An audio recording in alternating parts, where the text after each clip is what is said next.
see Jalen Pickett making that tackle. Jeremiah Harris trying to clean it up, but right now 5 yards on first down. Western Michigan, Tim Lester, they'll take it. Jamari Bogan with a gaping hole off left tackle.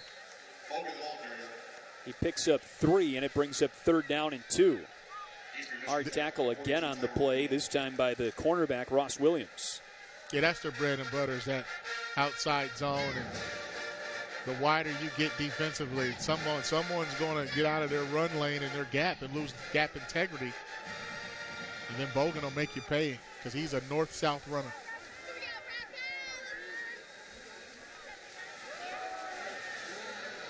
Bogan takes the plunge. And gosh, Marcus, I'm not sure if he got it. Both of these front sevens are playing well in the short yardage situations. We'll see it here. Bogan takes it inside zone right to the left side. But see Jeremiah Harris and those guys building a wall up front, neutralizing in a stalemate. 4th and inches. Does Western Michigan go for it here? Left tackle, big fella. Jalon Moore, false start. Sophomore from Offense, Detroit. Number 76, 5-yard penalty, 4th down. And now, unsurprisingly, Tim Lester dispatches the punt unit for Western Michigan. That's a costly penalty. It's a drive killer. We don't know what would have happened on that 4th down. But the one thing you can't do is lose 5 yards, especially when you're on 4th and 1, 4th and inches in a tight rivalry ball game like this, a conference game. Good stop for the Eastern Michigan Eagles. Mahalik's first punt of the day carried 40 yards. Remember, he punted just one time last week. That one was nearly blocked. And Banham makes the fair catch at the 25. Back and forth battle. Both teams' defenses came to play. 7-7 midway through the second.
Look at the MAC West Players of the Week going into today's action. Both of them on the field today. Jake Julian, the Special Teams Player of the Week, the punter for Eastern Michigan, and Jaden Reed, Western Michigan's freshman slot receiver, who tied a program record set by Greg Jennings with 4 receiving touchdowns last week. Reed has got 2 catches for 26 yards so far today, but he's on the sideline now as Eastern Michigan begins this drive. Wiegers on his second rush attempt of the day got close to the 30-yard line. Ran for 19 yards on his first surprise carry, and he picks up just 3 there. Yeah, he didn't want to force the issue. What they wanted was the wheel route to Blake Banham off of the play action, but this Broncos secondary played disciplined football, read their keys, took away the deep ball, and Wiegers had to tuck and run.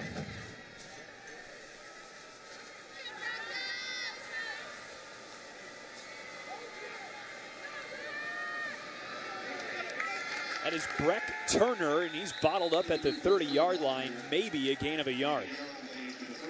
There's Drake Spears. Remember, he was shaken up momentarily back in the first quarter, but it's good to see that he is really feeling well. You see Eastern's trying to get their inside zone game going, but there's too much penetration, and Drake Harris did a good job of stepping up in his gap, playing downhill, running to the line of scrimmage as he read his keys. You're an outside linebacker. You want to read the triangle. And that triangle is the offensive lineman to the near back. Spears, number 20, coming off the edge, bottom of your screen.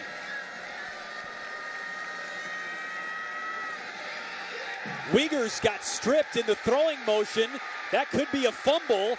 If it is, it's picked up by A.J. Thomas of Western Michigan. The ruling on the field is a fumble recovered by the defense. First down. Western football. Well, referee signal fumble. We'll see it here. Bad snap kind of from the start. Wiegers gets the ball settled, but there's too much penetration. See the big fella, Ralph Holly, getting penetration in the backfield, getting that right arm up. As you'll see from the right of your screen, watch 53 get that arm out right there on the football. He actually hit Wiegers' arm before it went forward, and then heads up play on the back end by A.J. Thomas to flip the field for the Broncos. Ralph Holly, the disruptor, the sophomore from West Bloomfield, Michigan.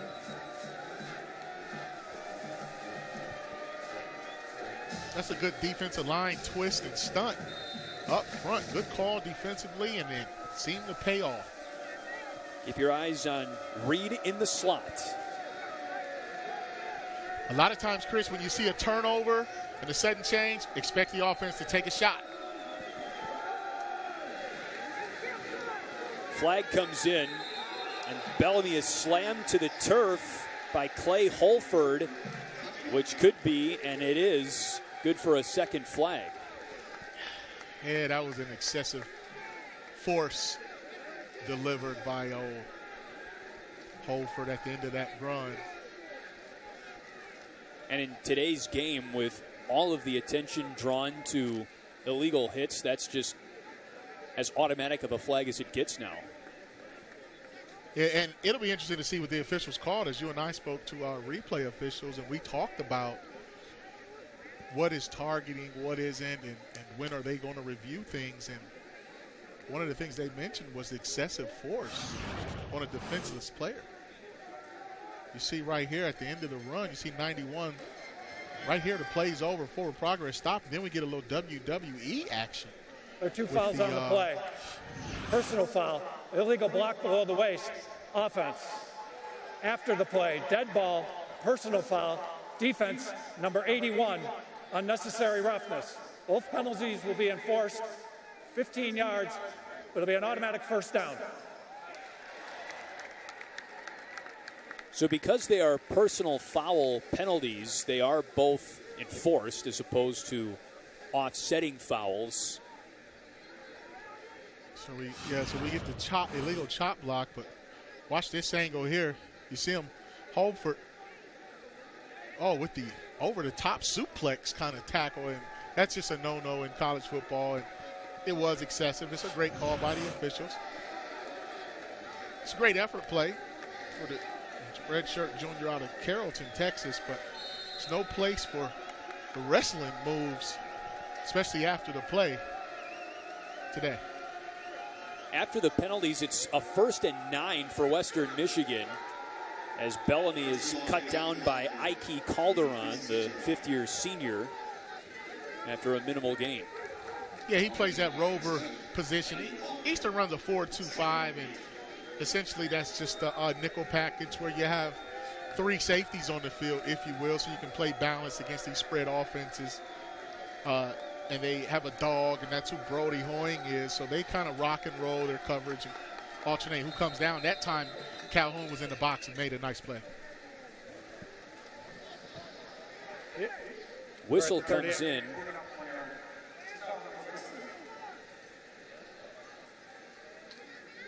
Came from the Western Michigan sideline, and it involves the chains. Again, with the 2 15-yard penalties that were enforced, they're just making sure that the chains are in the proper spot. Western on the move, late second quarter. They scored the first touchdown of the game on the first drive of the game for Western Michigan. Towards the sidelines, Eskridge lays out for it, and it's incomplete. Correction, that was Jalen Hall. It's third down. Well, I think Jalen Hall ran too far up the field. I actually like the ball placement by Wassink because when you get off coverage and you try to run a deep route, the receiver needs to break his route off. You see Wassink is throwing it high and outside right to the comeback spot. And right there, Hall just went too far down the field. He should have been standing there waiting on that pass. Western has missed its last 3 third-down conversions. Beautifully drawn screenplay. Bellamy was tracked down from behind. Did he get enough? That was Calderon again on the stop. And he's short of the first down. Fourth down coming up for Western. Their offense stays on the field. I like the third down call with that screen, letting those linemen get up the field. Bellamy up the chute. Max Crosby tried to latch on, but Bellamy dragged him across the first down line to gain. That's a good fourth down call. One of the things you want to do offensively after a third down play is line up fast. So actually Western called 2 plays in the huddle. They called the screen. See Coach Lester calling the plays here this season in 2018. You call the screen with the inside zone attached to the fourth down.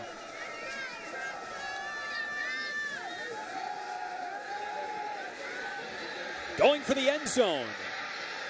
Too much air for Gio Ricci, the junior tight end. Coach Lester wants to get it all, so he puts the ball in Wassink's hands. I like the play action, but that Eastern secondary was very disciplined. They recognized the formation and knew that all the receivers from the left, they were going to come back to the right, as you see across the middle. And that's just good coverage, and there's only one place to go with it, and that's the back of the end zone. You see 2 guys back there, Phelps, Calhoun. It's a good job of playing with eye discipline and reading the situation. Eastern Michigan calls for time. Second charge, timeout. Eastern Michigan, 30 seconds.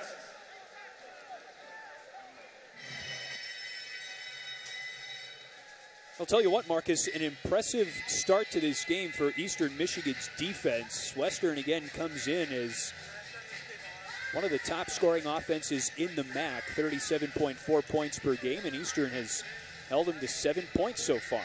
This is what we have coming up at halftime for you. You'll really like the feature that we have on Penn State offensive lineman Charlie Schumann and the relationship that he has developed with a young girl named Maya Colon. We'll leave it at that. Of course, scores from around the MAC, a look at standings, first half highlights. There have been some on either side of the football so far today. Yeah, I think we saw our fair share of highlights from both teams. Turnovers to fourth down stops. Those are highlights, in my opinion. I think you're talking defensive football. I think Western's been able to run that inside-outside zone with some effectiveness. Eastern's come back and had some success of their own, but they've been trying to cash in on the short field too. From the 25 of Eastern Michigan, Bogan picks his spot and is kept out of the red zone. Just a 3-yard gain to the 22. It's a good stop by Eastern Michigan, and now when the field gets short, you'll see those safeties start to creep up to 8-9 yards. And then that's when offensively, Tim Lester's probably thinking post-corner route to one of his favorite guys, Jaden Reed. It's a favorite route in the red zone, but we'll see here from the ground level. We'll see Max Crosby using a swim move, trying to get inside. But in that secondary, Calhoun coming up, putting his face on the ball carrier with a textbook tackle. Good stick by Calhoun, who had 12 tackles last week.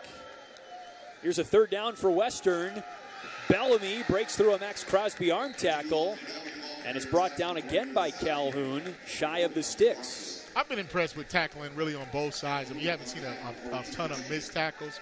I mean, we've seen some touchdown-saving tackles, and Calhoun probably just gave you another one. You see him at the bottom right of your screen. I like his base, getting away from the big fella up front, trying to block him, Mark Brooks. You know, it's no fun taking on those linemen. I'll tell you that personally, Chris. And right here, when you're able to wiggle around and get a good big third down stop, now it's fourth down, and they're going for it. They are 1 for 1 on fourth down tries today. Bellamy has enough. Hoying on the tackle. First down from the 12. Well, as we'll take a look from the end zone, you'll see Bellamy switch sides, and that's because they saw a run lane that was going to open up on the opposite side of his defense. Hurry up offense. Bellamy with some stutter steps. Ball is loose. Eastern's got it, at least initially. Hold that thought.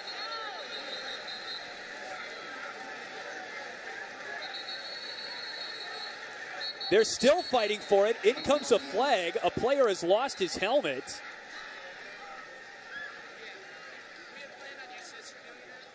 Kevin McGill lost his helmet for Eastern Michigan.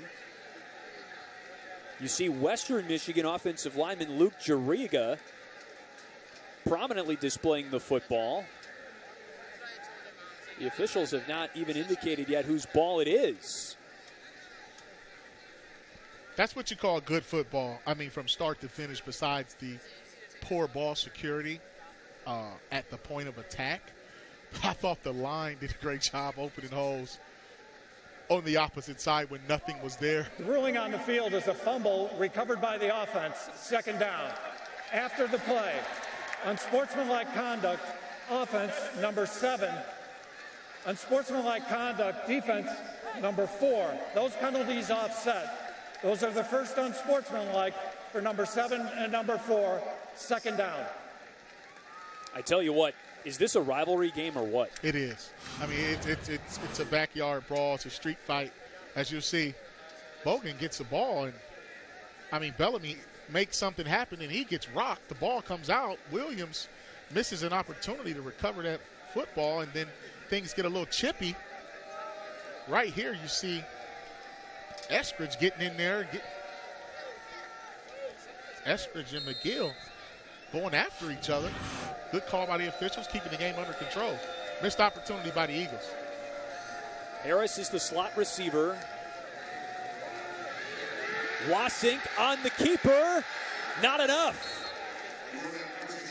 Shoved out of bounds at the 1. Kevin McGill got his face in on the action. I like the call, though, by Coach Lester, trying to sneak Wasik in there. But watch the tail end of this. Getting off a block, McGill, that is, makes the play. Good hit. Gave his defense a place to stand and fight another down. Now, Wasink did pick up a first down on the play, so this is first and goal. Bogan has 30 career touchdowns for Western Michigan on the ground, and he has denied his 31st. We've seen some pretty good short yardage defense. Look at Eastern Michigan staying low at the point of attack. Rockwall getting in his A-gap, putting his face on the ball carrier. And it's not going to be easy. I mean, at this point, when you look at the score and you look at the situation for both teams, nothing's going to come easy.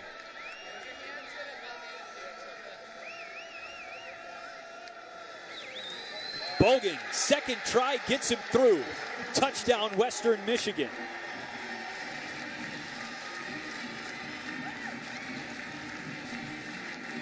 Bogan, the bowling ball, 5'7", 190. That low center of gravity just plunged up the middle.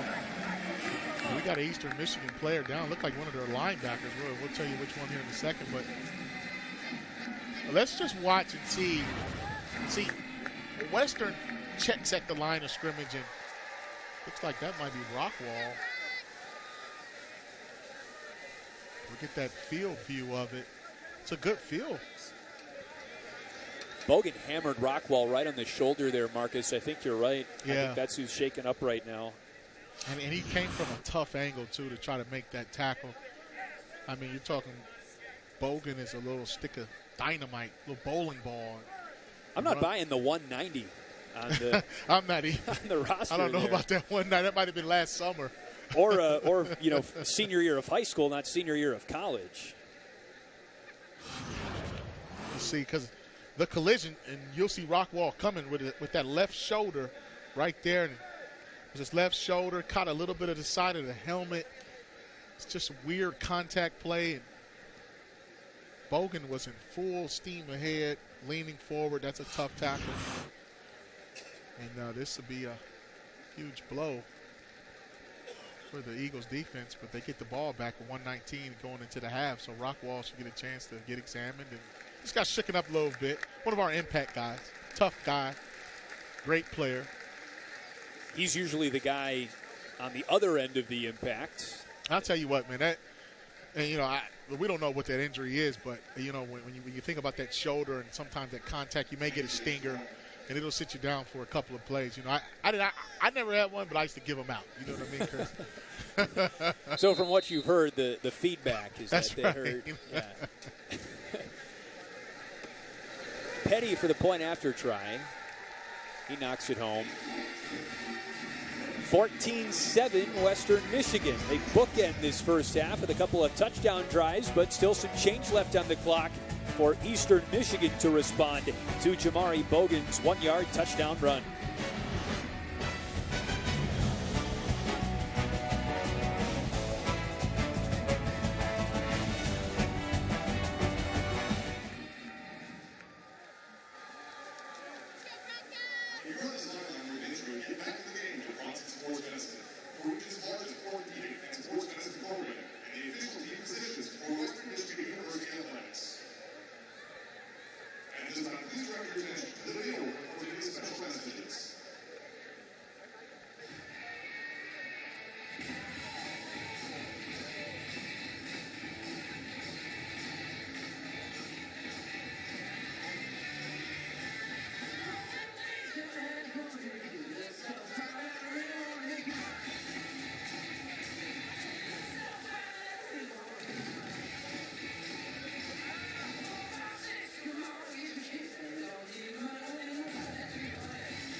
Here are the horses out of the backfield for Western Michigan, Levante Bellamy and Jamari Bogan. Impressive numbers for this tandem this year alone. Bellamy leads the MAC in rushing, and Bogan, who just carried his 31st rushing touchdown across the goal line, is third in Western Michigan program history in rushing touchdowns. It's a good 1-2 punch to have in that backfield, especially with this offensive line. And you can look at the look on their face. They mean business when they get that football.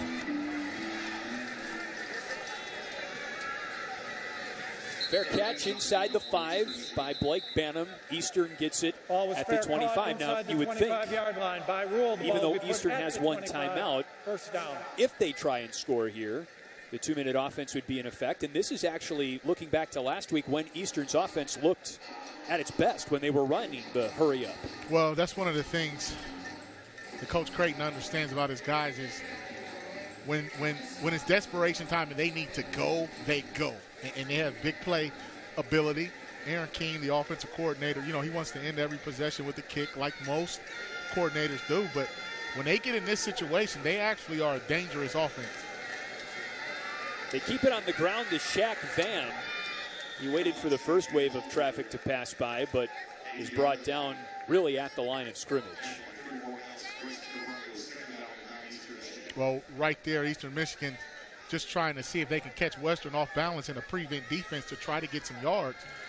But if they don't get the first down here, we'll see. Too much air on it for Lene Latu. Coverage applied by Stephon Claiborne, the junior from Clinton Township, Michigan. Western has a history of playing press quarters on the outside, and that's where you play man-to-man with your corners, and then you actually play little quarters coverage where the safeties are looking for vertical routes, linebackers stay underneath. Traditionally, I mean, they've had a good secondary group over the years, and they're not afraid to play man. That hole closed awfully quick. Drake Spears finished off Shaq Van, and Jawan Dowles from the defensive backfield is also in the mix. Timeout, Western Michigan. And Western is going to call a timeout here, with a chance to get the ball back. And we know the quick strike capability for Western Michigan's offense. Yes, that's something that they were able to do last week. I mean, this team, you want to talk about quick strike. They can get a whole lot in a hurry, especially throwing to that man, Reed. When Watson gets in that rhythm, and if you don't cover those guys, they will make you pay. Look at the ball placement, though. High and outside, teardrop passes. Look at Watson. Looking like a young Jake Plummer or somebody from back in the day. But you see the old Elway hit. They had him stopped at the point of attack, Chris, but look at that. Big lineman pushes him in, a little swag after the play. You can tell they love their quarterback, and they believe in him for sure. And that helicopter play reminded me of John Elway in the Super Bowl. Oh, yeah. Good call. Punt is away from Jake Julian, and it's a short kick. And it chucks back towards midfield. It's covered up by Eastern Michigan before field position got any better for Western.